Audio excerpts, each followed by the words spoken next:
আজকে যে মানুষটির কথা না বললে আজকের অনুষ্ঠান অসমাপ্ত থেকে যাবে, তিনি হলেন শতাব্দীর শ্রেষ্ঠ সূর্য সন্তান, শতাব্দীর শ্রেষ্ঠ মুজাদ্দিদ আল্লামা শহীদ দেওয়ার হোসেন সাহেব রহমাতুল্লাহ আলাইহি। উনি গত বছর 14ই আগস্ট আমাদের থেকে বিদায় নিয়েছিলেন। যেমন ভাবে বিদায় নিয়েছিলেন আমাদের মাযহাবের ইমামে আযম আবু হানিফা রহমাতুল্লাহ আলাইহি। খলিফা মনসুর তাকে কাজীর পদ গ্রহণ করার জন্য যখন হুকুম করেছিলেন, তখন ইমাম আবু হানিফা বলেছিল, খলিফা মনসুর, আমি কাজীর পদ নিয়ে কি করব? তখন খলিফা মনসুর বলেছিল, আবু হানিফা, তুমি খলিফা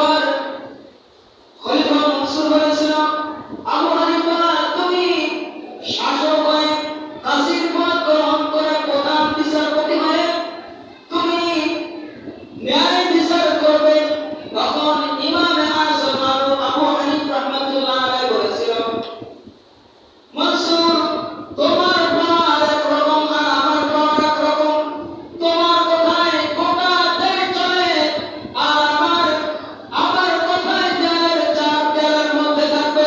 অতএব তোমার এই কথাকে, তোমার এই প্রস্তাবকে আমি প্রত্যাখ্যান করলাম। যখন ইমামে আযম আবু হানিফা রহমাতুল্লাহ আলাইহি খলিফা মনসুরের প্রস্তাব প্রত্যাখ্যান করে দিলেন, খলিফা মনসুর অপমান বোধ করল। তিনি লাঞ্ছনা ভোগ মনে করলেন। তিনি রাগান্বিত হয়ে গেলেন। রাগান্বিত হয়ে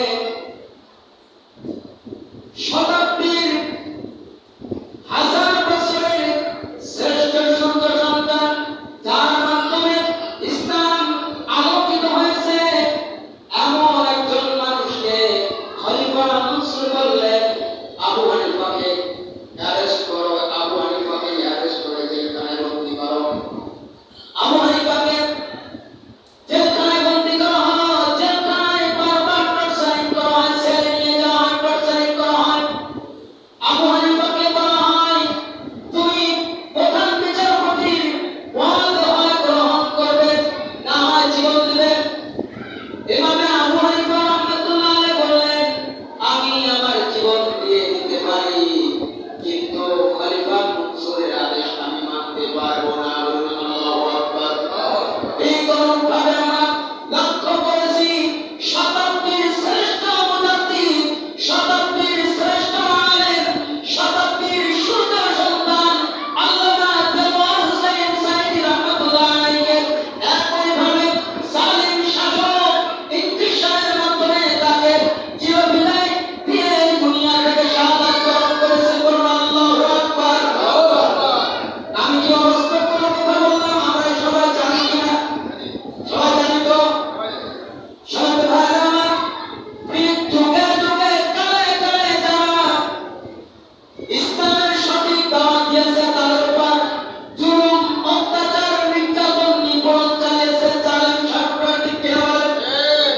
অনুরূপভাবে আমরা একজন মুস্তাহিদ আলেমের দিকে লক্ষ্য করে দেখতে পাই, ইমাম বুখারী রাহমাতুল্লাহ আলাইহিকে তার জামানার শাসক ঠিক একইভাবে অত্যাচার করেছিল।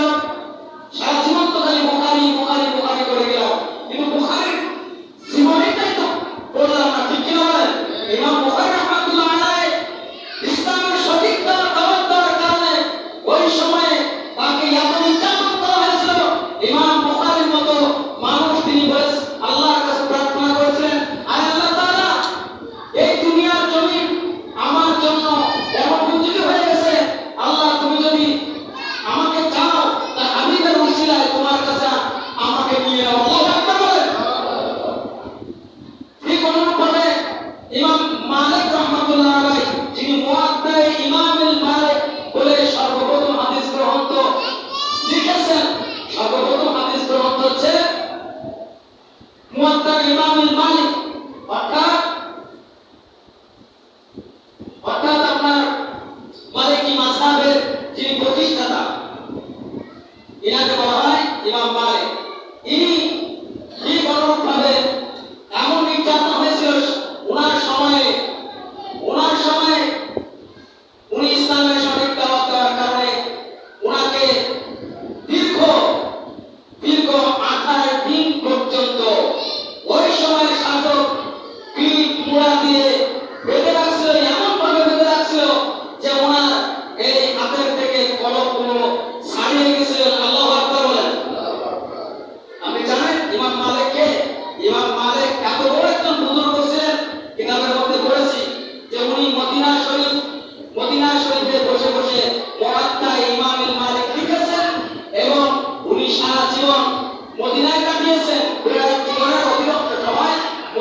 মালিক, আপনি কেন জুতা পাইতেন না? তখন ইমাম মালিক উত্তর করেছিলেন যে আমি যেদিকে তাকাই, আমি যেদিকে মাটির দিকে তাকাই, সেদিকে দেখি আমার নবীজির কদম মোবারকের ছাপ, যেদিকে তাকাই সেদিকে দেখি আমার আমার রাসূলের সাহাবীদের পদচিহ্ন। হলো না আল্লাহু আকবার। আমি কিভাবে আমি জুতা পায়ে দিয়ে রাসূলের সাহাবীদের পদচিহ্নের উপর আমি পা দিয়ে কেমনে হাঁটবো? রাসূলের পদচিহ্নের উপর পা দিয়ে কেমনে হাঁটবো? আমি তো হাঁটতে পারি না, আমি তো দেখতে পাই, এজন্য আমি হাঁটি না। এত বড় একজন মানুষ, একজন আল্লাহর ওলি, একজন আলেম, তাকেও কিন্তু ছাড় দেন প্রায় 28 দিন পর্যন্ত। ইমাম মালিককে ফিটমা দিয়ে এমনভাবে রেখেছিল যে তার হাতের কবজি থেকে, এই বন্ধুর কবজি থেকে পৃথক হয়েছিল, হয়ে গিয়েছিল। এমন ভাবে যুগে যুগে যুগে যুগে সকল হক্কানি আলেমরা অত্যাচারিত হয়েছে। সম্মানিত ভাই আমার, শহীদ ভাই আমার, যারা অত্যাচার করবে মনে রাখবেন, হয় 5 বছর, 10 বছর, 15 বছর, 20 বছর ক্ষমতার চেয়ারে বসতে পারবে, এরপর জনগণ তাকে লাথি মেরে লাগাইবে। ঠিক কিনা বল? সম্মানিত ভাই আমার, এজন্য এই কথাটি বললাম, সাবধান। যে শাসক আসুক না কেন, হোক সে জামাত ইসলামের শাসক, হোক আপনার বিএনপির শাসক, হোক জনগণের শাসক, আওয়ামী লীগ সরকার থেকে তাকে শিক্ষা গ্রহণ করতে হবে যে এই দেশটা কোনো বাপ দাদার দেশ নয়। ঠিক কিনা বলেন? দেশটা নয় তো কারো বাপের ভিটা, করবে মন চাইলে যখন যেটা। দেশটা নয় তো কারো বাপের ভিটা, করবে মন চাইলে যখন যেটা। দেশটা রক্ত মায়ের ইজ্জতেরই দামে কেনা, মাটিতে মিশে আছে লাখ শহীদের রক্ত করা। দেশটা নয় তো কারো বাপের ভিটা, করবে মন চাইলে যখন যেটা। দেশটা নয় তো কারো বাপের ভিটা, করবে মন চাইলে যখন যেটা। দেশটা লক্ষ মায়ের ইজ্জতেরই দামে কেনা, মাটিতে মিশে আছে লাখ শহীদের রক্ত করা। ঠিক কিনা বলেন? এই দেশে যদি কোনো গাদ্দার গাদ্দারি করে যদি ক্ষমতার চেয়ার দখল করতে চায়, এই তৌহিদি জনতা একত্রিত হয়ে তাকে ক্ষমতা থেকে নাগানি চুপানি খেয়ে খাওয়াই তার দেশ থেকে বিদায় করবে। ঠিক কিনা বলেন?